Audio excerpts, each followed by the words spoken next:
Er binnen hieltijd meer dakloze jongeren in Friesland. In 4 jaar is het al jonge meisjes zonder vast wenplak toegenomen van 2 naar 300. Ze binnen gauw dus toch schulden of verslaving in de problemen kwamen.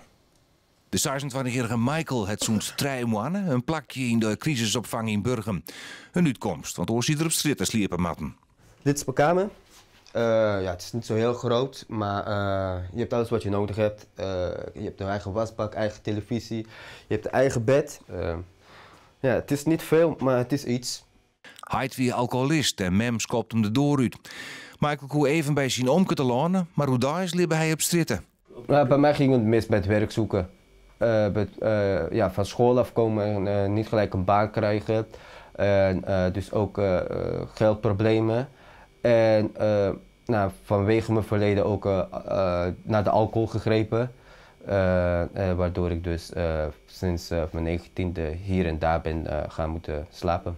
Er zijn binnen volle meer jonge mensen die geen dak meer boven de holle hebben. Zo'n 300 op dit stuit in Friesland die een beroep op de helft van opvanginstellingen zien. Nou, het begint vaak thuis, dat oneenigheid thuis. En dan op een gegeven moment stappen ze eruit. En dan bij 18 is er geen begeleiding meer van hulpverlenende instanties. Ze kunnen het officieel aan jezelf doen. En dan vallen ze in een soort god. Ja, en dan gaat het mis, want dan komen ze van het ene in het oren. Je sliep wat bevrienden, je leert eens wat.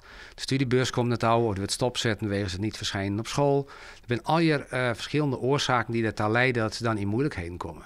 In de crisisopvang in Burgum zitten zo'n 40 mensen, waarvan zo'n 10 jongeren onder de 20 jaar. Ze bezieken een nieuwe start te maken, al valt dat net daar. Het gaat wel. Ik probeer elke dag wat leuks te doen.